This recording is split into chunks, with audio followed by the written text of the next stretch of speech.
Thanks. You put your hooded sweatshirt and flip-flops back on. Uh, Two great young men, and to have them get up here and talk a little bit. I know a lot's been talked about with, when you look at Kenneth and the record and everything else, but I tell that unselfish story from a week ago when we were out on the field and Boston Scott returns a kick to the 4-yard line and he has a chance to go in and get a touchdown, and he says, "You know what, Coach, let Blake Martin have it." I mean, he's a senior too. And for as unselfish as the guy is, I would love to see him have the opportunity to reach that mark. If it happens, that would be great. But at the same point in time, I think the goal of this team and what we're trying to do is the ultimate goal. And we always talk about these players giving up their own individuality for the good of this team. And right now, I couldn't ask more from these upperclassmen and the leadership of this team for the way that they have handled that. It was a needed open date, very much so, getting into this week.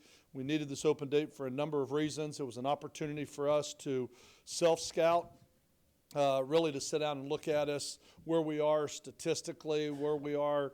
The question was about pass defense earlier, where we are in offense, red zone offense, third down, kicking game, et cetera, all those things, to really have an opportunity to self-scout ourselves and spend a lot of time really looking internally at what we need to do better, because potentially we could have 4 games remaining.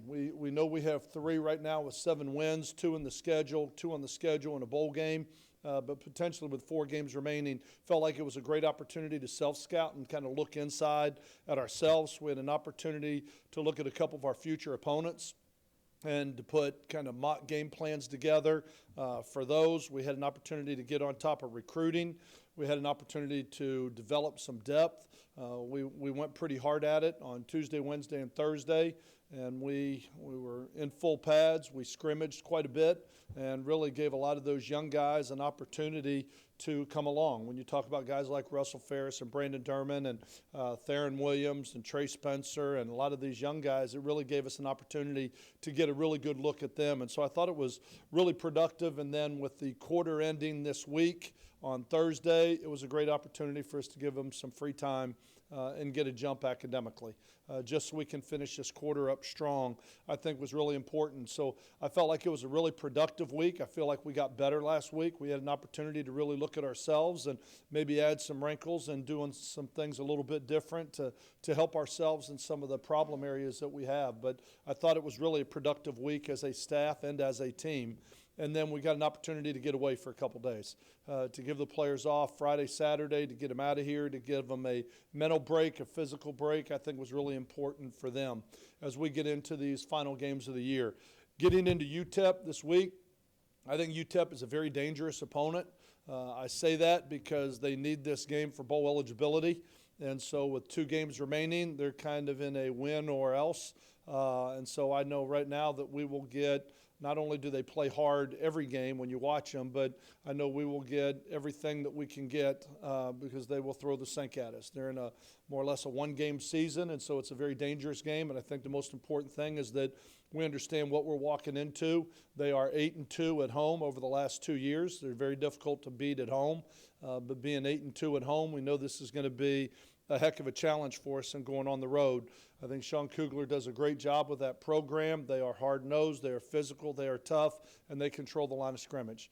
That is one thing you know for sure. When you look at them, break them down as an offense and defense, their offense, they have their offensive coach, their offensive line coach is his son is the quarterback. So last time a quarterback's son came in here, he threw for about 400 yards on us from Middle Tennessee. But we've got coach's son who's playing quarterback, offensive line. They have 4 or 5 returning starters. Sean Kugler prides himself as an offensive line coach, as an offensive lineman, what he does running the ball and controlling the clock and cutting off your possessions and managing the game. He does a really good job with that. They have a tight end that leads them in leads them in catches, and they have 2 wide receivers that I think are very explosive in golden and white. Number 8 and number 9 are very explosive big play players.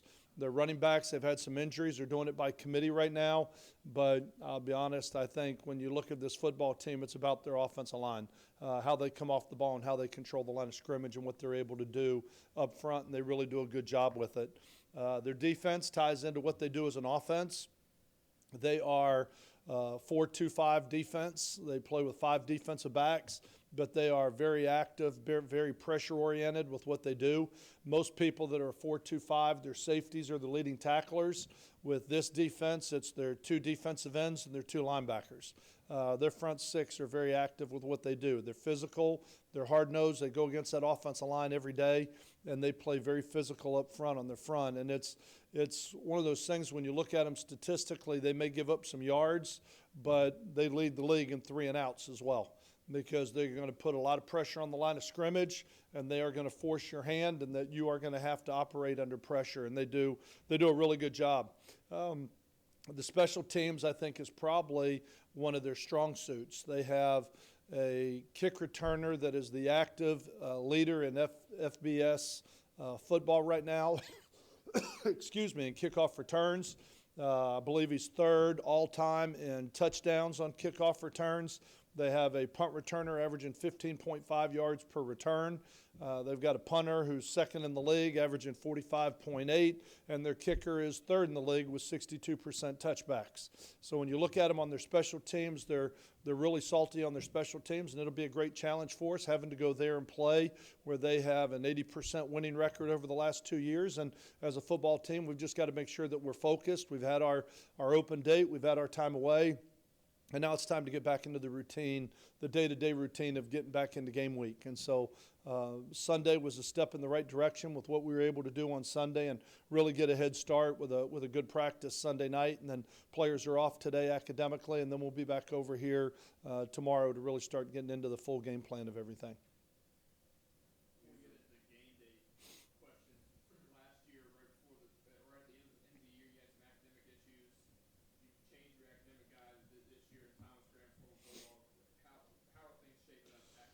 You know, we have spent a lot of time on it, and with the quarter ending on Thursday, that's definitely something that we have kind of, with the open date last week, been kind of an all hands on deck. I think Thomas Graham has been a phenomenal addition to our academic office. I think he played here. He understands it from both the student side, but also the athlete side. He understands the faculty, the workload, you know what I mean, the relationships, the workload that the student athletes have to go through, the proper channels. I think there's been a huge attempt to bolster the academic center over there, to increase that, to enlarge that, to make that a better situation for our student athletes, and I think it's showing. We have taken players that have been dismissed in the last 2 weeks for study sessions, tutoring, things along those lines. We're trying to do whatever we can, but when you talk about it says student athlete, that's how it starts, student first, and we're making sure that those young men are doing that. We have a handful of young men that are maybe in danger of that have been taken out of football, that have been doing nothing but working on their academics right now, and I think it's that important for us to make that stand and say that if you don't make your grades, you're not going to have the opportunity to play the game, because I don't want to go through what we went through last year. But I think there's been a really concentrated effort from the administration, from the job that Thomas Graham is doing, and from the involvement of the staff that I think is making a difference right now. But we'll find out on Thursday at the end of the quarter.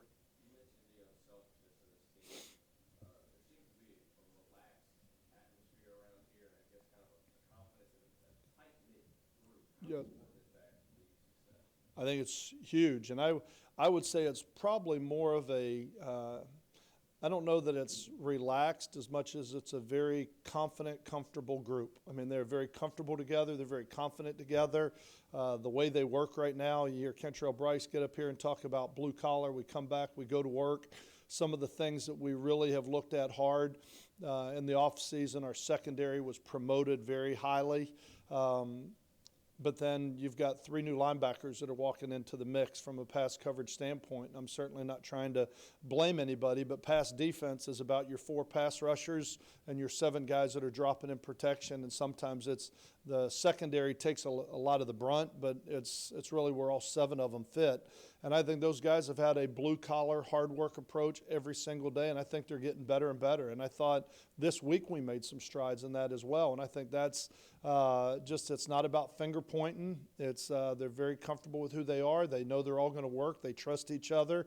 There's a commitment to saying, what do we have to do to get better? And our whole mantra the whole year has been, we just have to keep getting better.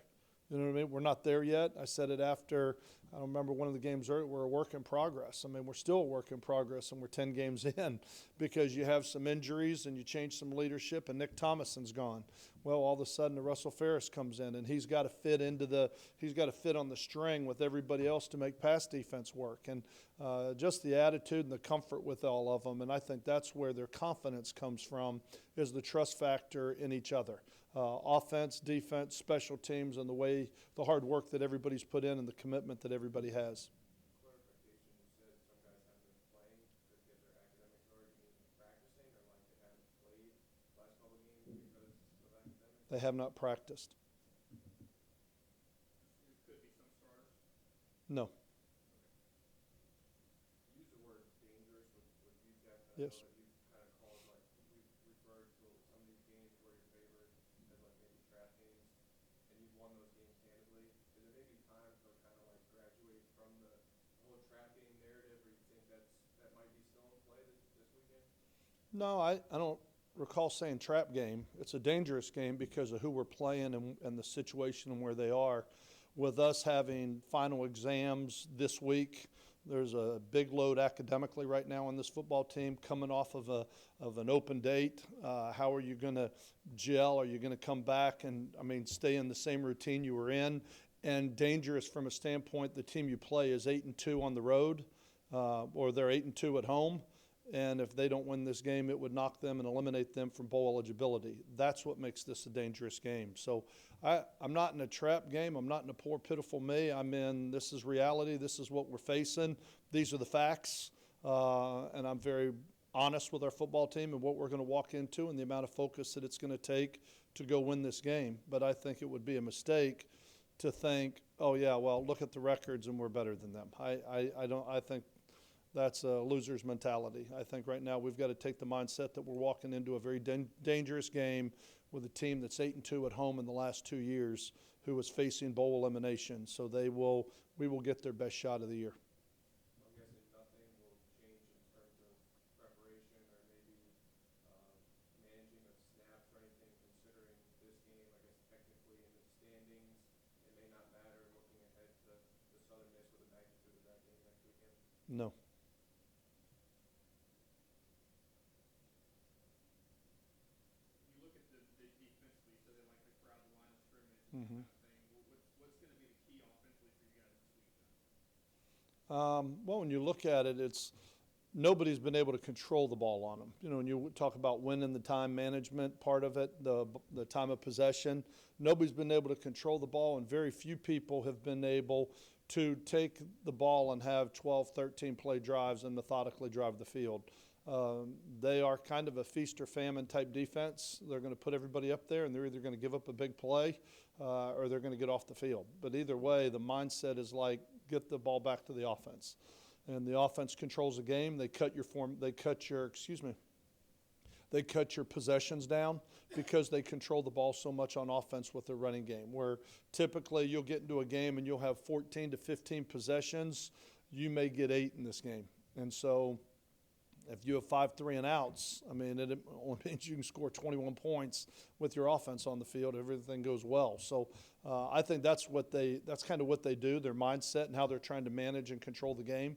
And that's the challenge that we have. We got to be on point. We got to be able to throw and catch and do what we're doing. And we got to be able to try and break some tackles and make some big plays.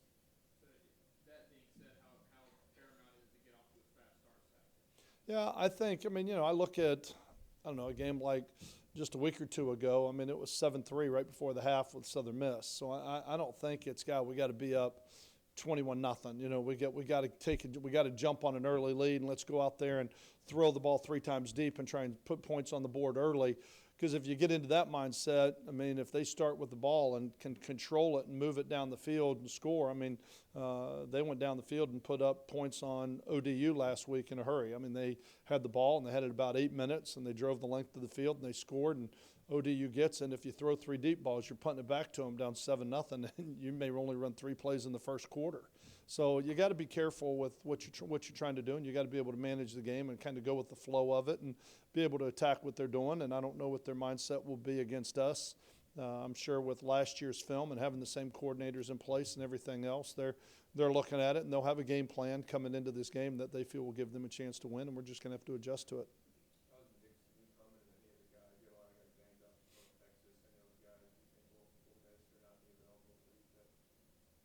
I have to go through. There's a lot of guys on that injury report right now, but names. Cedric Cooper should be fine. He should be fine. I don't see any problem with him. I mean, Kenneth's running well, doing that. We've got a lot of guys that are right on that bubble right now. Guys that maybe have been out for a little bit. Nick Thomason, we're going to have to learn a little bit about him. We may have him back this week. He's really been progressing well and really responding to treatment. Connor Smith may be back, this week. We could get him back this week. We'll find out. Last week in the open date, he was running around a little bit more.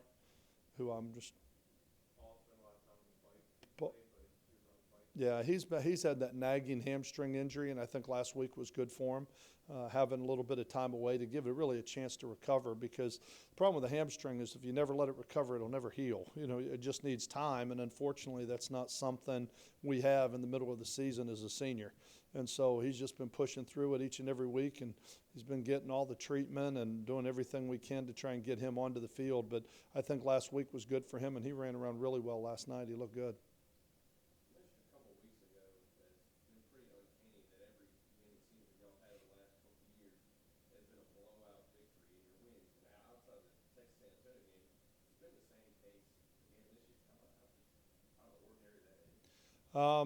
I think it's really a tribute to these players. I think it's a real tribute to these players and the way they prepare. And as Kentrell said, it's their blue-collar mindset and approach. They show up each and every week. It's not about, we say every week we got a faceless opponent. It's about what we do. It's about our focus. It's about our preparation. It's about how we prepare for the game mentally, physically, how we get ready.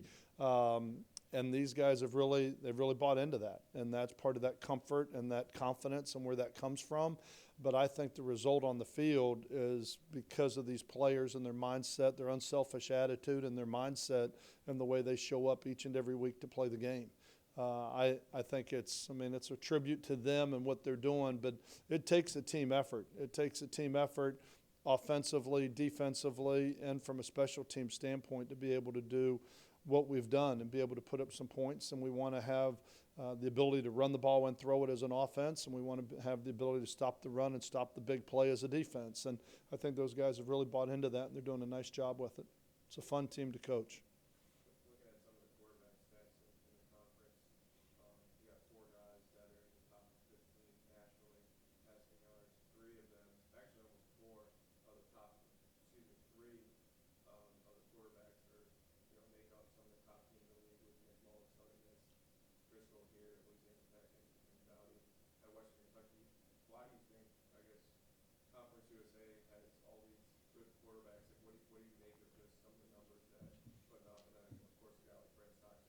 Yep.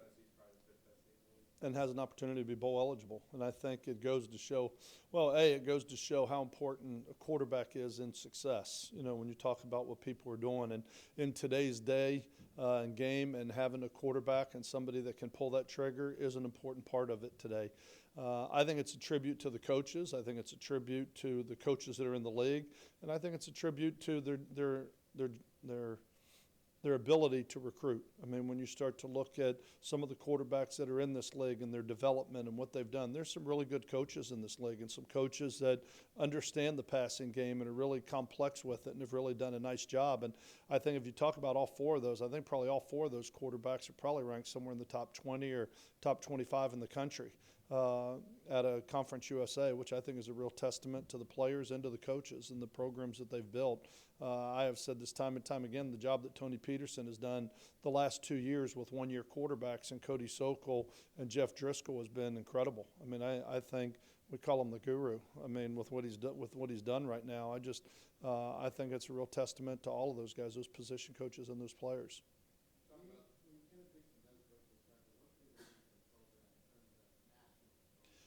You know, I think it would be great, but I think if you ask Kenneth, would you could win this weekend or break the record, he'd say, I want to win.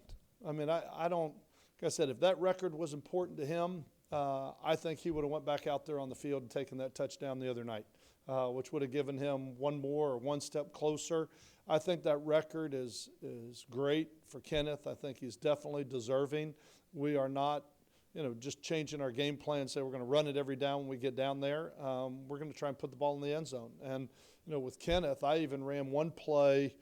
I ran one play to the left when we were on the headsets. I ran it to the left, and we were on about the 30-yard line. I ran it to the left to set a play up that I wanted to run from the left hash. And Tony Peterson on the headset, he broke through the line, and he goes, Coach, I don't think you're going to need it. And Kenneth goes through and scores. And it was like, well, okay, good. Good. I don't have a problem with that. I think it has the opportunity to happen, and I think Kenneth is so unselfish. That's the reason why we would all like to see him get it. It would be great to see the logo and the brand all over talk shows and television shows and college football shows, because I do think it's a huge thing. But at the same point in time, we're not going to get caught up in the race with him and the young man from Navy and what we got to do, and we got to make sure he get 2, so we got to get 4. You know what, if it happens, that would be great. And that would be great for the offensive line and the guys on offense and what it's meant to all of them. But the ultimate goal is what we're trying to chase, and that's what we're trying to do as a team. Talk about the blue-collar attitude of the defense and taking some ownership and improving this pass defense. What have you seen behind the scenes of those guys taking that ownership, and what have they done? Well, I think this week for self-scout was good for us. I mean, to really sit down and say, okay, where's the breakdown? And you know what? God, we got in this coverage, and we had somebody get off the hash in the coverage. We had, maybe a couple, I'm not going to call them missed assignments, but technique errors, where they weren't playing the coverage the way it was supposed to be played. And then a lot of it is just having the linebackers fit underneath. You've got 3 new linebackers that have never started before. And Bo Feet and Nick Thomason and C.J. Cleveland, Lloyd Grogan even with his move down to linebacker, playing a new position. I think they've done a great job, but they've still been there for a year, and when you're talking about having the type of defense you want to have, you got guys like Kentrell Bryson and Darius Barnes and Bryson Abraham and Xavier Woods that have all been at their position 3 and 4 years. And so I think that has been a big part of it, and I think it was a good opportunity for us to get better and look at some of the mistakes that we needed to do. But these guys, the way they've came out and worked, it was an open date like, oh, well, why are we doing this? There's no opponent. There's no, these upperclassmen, it was like, hey, let's go to work. What do we got to get? What do we got to get done this week? What do we got to do? Because the whole mindset has been we got to keep getting better. The teams that win are the teams that get better throughout the course of the year, not the teams that sit back and rest on what they've accomplished to that point. And that's what makes me enjoy this team so much is their blue-collar, hard-working approach. You talk about the self-scout. What was the biggest positive you gleaned from it, maybe the negative, and probably maybe the most concerning? Well, probably, I don't know that there was anything concerning because I didn't see anything that can't be fixed. If we could develop a maturity pill, I think that would help us, really quicker. The quickest way to get better.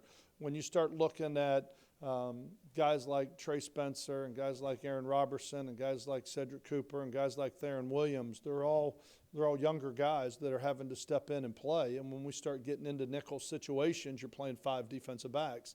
And one of those guys have to go in. And some of them are growing mistakes. You wish that you didn't have those, but you wish you could make those growing mistakes on the field, and that's why the mindset of why practice is so important is where we can make some of those mistakes and clean it up and get ready for a game. That was some of it. Youth, which is why last week was so important to us to get some things better. There were some things that we've got to do a better job coaching, where obviously there's some confusion because it showed up time and time and time again from that standpoint that we had to get cleaned up. But I feel like the run defense, and talking strictly on the defensive side of the ball, when you said what was I excited about, I'm excited about the way we're playing run defense, the physical nature that our defense is playing, and the way those guys are flying around up front. The negative is when you look at our pass defense, it's not what it needs to be. And trying to find that solution and meeting, we've got some very knowledgeable, educated coaches that are in there and talking about what we need to do. And I feel like we got better. I feel like some of the changes that we made are definitely going to help us as a football team as we go down the stretch here. How important is that, the focus on the pass defense, considering, your possible next two opponents in the future could be Southern Miss, Right. potentially Western Kentucky, two teams who have really good quarterbacks. Well, and you look at, that's going to be a big part of it, especially when you look at the first matchup. If we are fortunate enough to get to that game, you look at our first matchup with Western Kentucky, and that was concerning. We gave up a lot of yards. We gave up a lot of points. We're trying to make some adjustments with the offensive line that we have to play two new guys in positions, and we're down 21-3 like that. So I think it's going to be huge. And when you look at Southern Miss and the way that they throw the ball, I think pass defense is going to be good, and that's why I think this open date came at a great time for us. I hated it being 10 weeks into the season, but once we got to it, it was nice to be able to take a deep breath and really take a look at some things and help give yourself an opportunity going down the stretch to be a better football team. Last week, you and I talked about on the radio the offensive line and how they've come along. And what did you see during the open week of the guys that are be your starters for years to come? Well, to have the opportunity to see guys like Ethan Reed and some of those guys that are redshirting right now, and to see Shane Carpenter get the amount of work that he got, to see Deontay McCready at the guard position get what he got. I think that it was great development stuff for those guys right now, and I think something we need. I'm excited about the future. I think Jens Danielson and Josh Robinson have played really well for us as two seniors up front on the offensive line, but I'm really excited to see these young guys start to put it together, because I think we have some talent on the offensive line right now. The biggest issue is just we're young. We're young, and we're going to have to develop those guys, and I think Robert McFarland's done a really nice job of putting together an offensive line with, especially by week 2, with some of the injuries that we had with the center position and the way we had to move a lot of the pawns around up front to be able to make it work. But those guys have kept getting better, and they're working hard at it, and they're doing some good things up front. When was the decision made for Kirby and 2-year intern? What point of the season was it made? Really, to be honest with you, we hadn't made it because, I can't see him playing at this point, but it was once he goes through the surgery and then gets in the rehab and his strength is back where he can go out on the field and protect himself and play without it being, an injury risk. I don't think we're there yet. I think if we played tomorrow, even if he didn't have a redshirt year, I don't know that he'd play tomorrow. He's not there yet, but obviously this late in the season, it would not be something that we're entertaining right now. Last North Texas game, after the game, you said Jeff, trying to think of the word, but they basically said that enough wasn't being written about him in some of the accolades and news stories and whatnot. Do you feel the same way about KD, especially now that he's closing out on that record? Because I feel like maybe it's just me that not a lot of attention is being given toward him. I believe after the game I was asked if I thought he was being written, if he was getting enough coverage, and no, I don't. With what Jeff's doing, I think he is a phenomenal story of everything that's good in college football. A young man that graduates, who's does everything he's supposed to do, an excellent young man on and off the field, and for him to get on the field, to find a new home, to get a fresh start, to really enjoy the game of football again, and to see the success he's having, I think those are feel-good stories. And I think Kenneth is the same thing, to see his unselfish attitude. It's not about give me the ball. It's not about how many carries I get. It's all about, coach, whatever we got to do to win. Deep down inside, do I think he'd love to have the record? I do, but I do believe it's from his heart when he says, Coach, if I give that touchdown to the other senior, he's been hurt all year, let him have that one. I mean, it wasn't, ooh, record, you know what I mean, let me go, I want to be in. Those are things that don't happen everywhere, you know what I mean, that type of unselfishness. And in a fast-paced world that we're in that's all about me, I think it's refreshing to deal with people like Kenneth Dixon on a daily basis. And so I think a story should be told. All right, thank you. Thank y'all. Appreciate it.